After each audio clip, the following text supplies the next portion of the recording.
Welcome, my name is Paul Heath. I'm doing the solar system walk.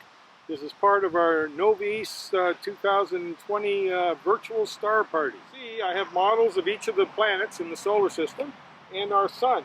They're to scale. So the planets are this size. The sun will be 7 feet 2 inches across.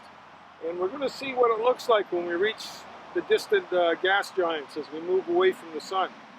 Now, when we measure the solar system, we have to have a stable unit. And what we do is measure the distance from the sun to the earth. This is considered one astronomical unit, 150 million kilometers. Now, as we're pacing out, I'm going to take one step. This is 15 million kilometers. So the earth at 1 AU will be 10 paces from the sun. So we're going to take the earth and move it out to one astronomical unit. 1, 2, 3, 4, 5, 6, 7, 8, 9, 10. So we're at Earth's orbit, one astronomical unit. And as you can see, Venus at 0.7 and Mercury at 0.4 astronomical units are closer to the sun. Now Mercury, because it's so close to the sun, has no atmosphere. All the atmosphere has been blown off by solar winds. And there's one peculiarity about Mercury is that it's too small it's too heavy for its size. And it spins the wrong way. So it's a puzzle in the solar system. Venus is a gas, has real thick gas clouds. It's about the size of Earth. And because it's so close to the sun, it's very hot, about 700 degrees Fahrenheit. Of course, the Earth, between -40 and +40 at the poles and the equator, it has a lot of water, a basis for life.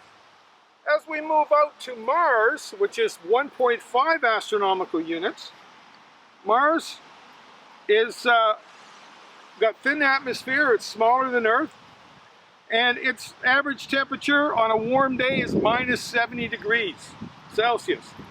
Now, what we have here is the life zone of our star. That's the point around the orbit of a star where water can form, both as a gas.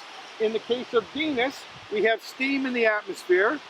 Mars, we have ice, water ice in the poles. And of course, Earth in the middle has both water and ice. It has a mix. So this is called, besides being the life zone of our star, it's also called the Goldilocks zone. Because, as Goldilocks found out, the porridge was too hot and the porridge was too cold, but here, the porridge was just right, where we find life on our planet.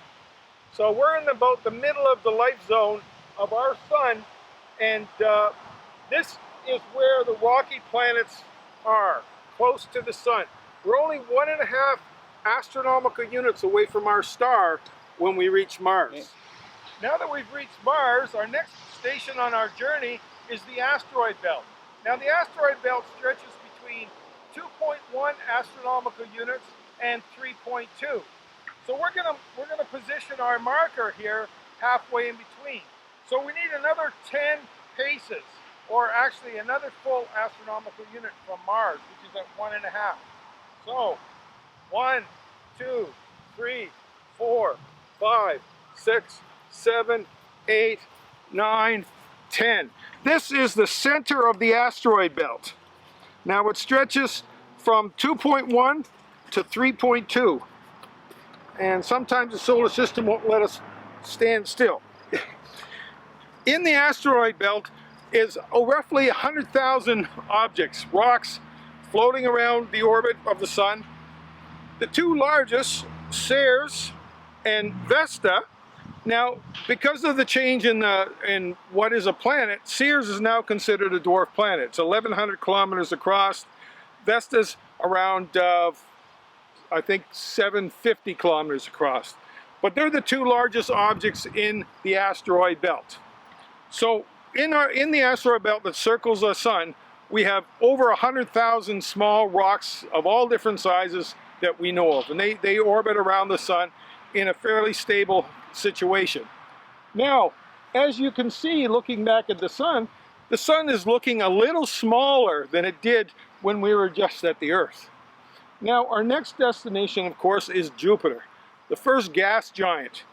We've had all the rocky bodies in close to our star, and we're moving out to past the asteroids, which are originally thought to be the remains of a planet, but we know that there's not enough materials for that to have occurred. These are just pieces of rock left over from the formation of our solar system.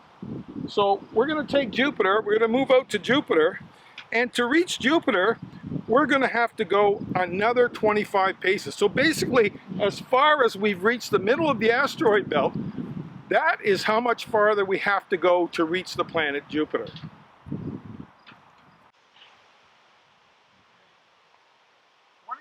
more paces for Jupiter's orbit.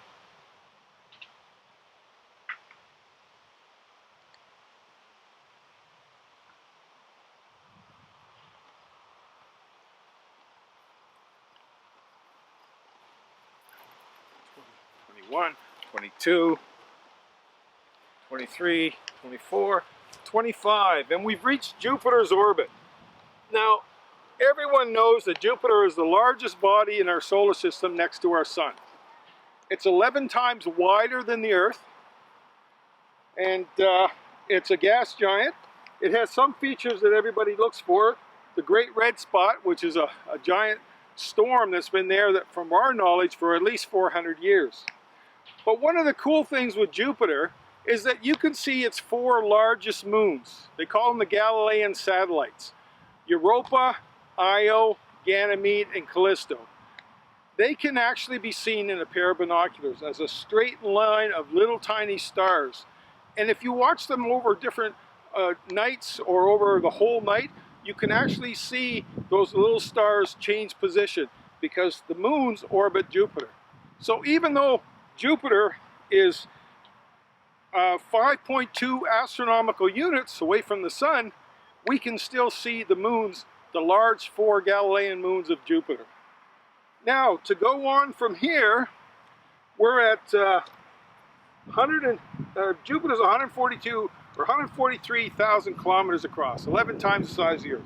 We're at 5.2 astronomical units, roughly 778 million kilometers away from the sun. Remember, the Earth is only 150 million kilometers from the sun. Now, to get to Saturn, which is at 9.5 astronomical units, we need to go another 45 paces.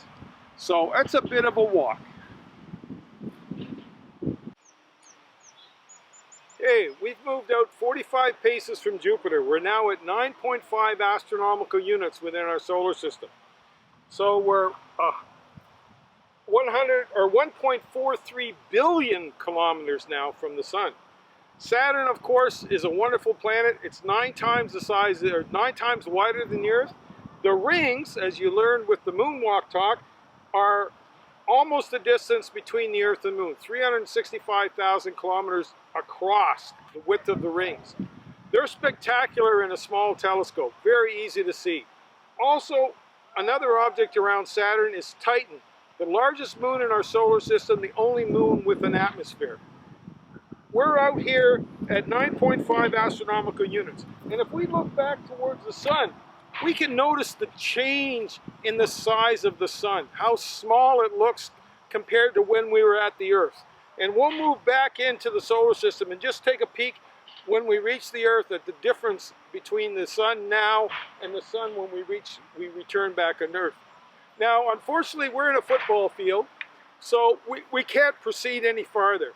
But if we were to go to Uranus, the next planet, we'll have to walk this distance again to go to Uranus, this distance again from Uranus to Neptune, and this distance again to go to Pluto. So we're going to head back in towards Earth and just see how the sun gets large. Now, as we head back in towards Jupiter, keep an eye on the sun. You'll notice that it'll start looking larger. The sun will start looking larger as we get closer to the sun. We're moving in from Saturn in towards Jupiter again. We're going back another 45 paces, back towards the sun, we're going from 9.5 astronomical units back to 5.2 astronomical units where Jupiter is. And you can see Jupiter's starting to get larger in the view. Very easier to see now. And the sun is starting to get a little bit bigger as well. Now, if we had a really large field or an opportunity to do it on the street, we could go all the way to Pluto and see if we could still see the sun. It might be awful small by then. But as you see, we reached Jupiter and we're heading up back through the asteroid belt, back towards Mars. It's getting a little warmer on the planets, and Mars is a nice warm summer afternoon at -70, around 110 below in the wintertime. And in the wintertime, the oxygen and water ice freeze out of and create the poles, the pole caps of Mars, both carbon dioxide ice and water ice. So we're now into the life zone of our star, the cold part of the life zone, back towards Earth. And as you can see, our sun looks very much larger from here at 1 astronomical unit than it did from way back at Saturn. Now, because of the size of the field, we can't walk to Uranus, Neptune, and Pluto, but we're going to take a look at the planets now and just go over a little bit of the information. So if we were to walk the distance to Saturn again, we would reach Uranus at 19.2 astronomical units. Now, Uranus is another gas giant, but the peculiarity about Uranus is that we don't see it this way. It's actually tipped on its side, and it was probably the fly that tipped it over. And we're actually looking through a telescope, we're looking at Uranus on its end. It was tipped over. They estimate about 3.5 billion years ago. And we know that because of the Voyager probe. When it went by, it measured the magnetic field and realized the magnetic field of the planet was tipped over almost 95 degrees. So it's tipped on its side and spinning this way. So we don't see many features. But this is the color you would see if you look through a small telescope or binoculars at Uranus. So we are twice as far as Saturn. So I don't know if we can take a quick look at how far Saturn is and how small it is in the field. We're twice as far as that right now when we're at Uranus. And you can see how far away Saturn was. Those rings are pretty tiny from this distance. But they still look pretty good in a small telescope. Now we're really getting out there. Going to Neptune is 30 astronomical units. So another 10 astronomical units past Uranus. So about the same the 10 times the distance from the Sun to the Earth, again, after we reach Uranus to reach Neptune. Now Neptune is smaller. It's about 3.5 times wider than the Earth. But the puzzlement with Neptune, and what they think they figured out, is Neptune is very hot. Creates a lot of thermal activity inside the gas giant, and that creates very, very high winds. At the upper atmosphere, the winds they estimate to be roughly 1,770 kilometers an hour, about 1.5 times the speed of sound. So those winds in Neptune are moving really, really fast. Now, some of us grew up with Pluto as the 9th planet, found in 1930 by Clyde Tombaugh, but recently it's been demoted, and there's some various reasons for that, but mostly science needs a definition. So we need to know what we see when we look out, and we found planets around other stars since 1995, and we found other bodies the size of Pluto. Now these models are a little bigger so we can get some detail, but New Horizons 2 years ago went out to Pluto at 39.5 astronomical units. Now Pluto's orbit actually comes in just inside Neptune's orbit and then goes way out. So right now it's about halfway out to the farthest point in its orbit. It has a very strange elliptical orbit. But Pluto, as we found out from New Horizons is actually a dual planetary system. This point here, in between the two, is where both the moon Charon, or what we thought was the moon, and Pluto rotate. So these are actually rotating about this point here. They both orbit the same point. So this is a dual planetary system, even though they're both dwarf planets. But what is unusual is that they both have cryovolcanoes, and where the energy comes to produce volcanoes that far away from the sun is still a mystery. Something for the young people to hopefully discover. New Horizons has continued out and has found other dwarf objects, and we're still continuing out, still exploring our solar system.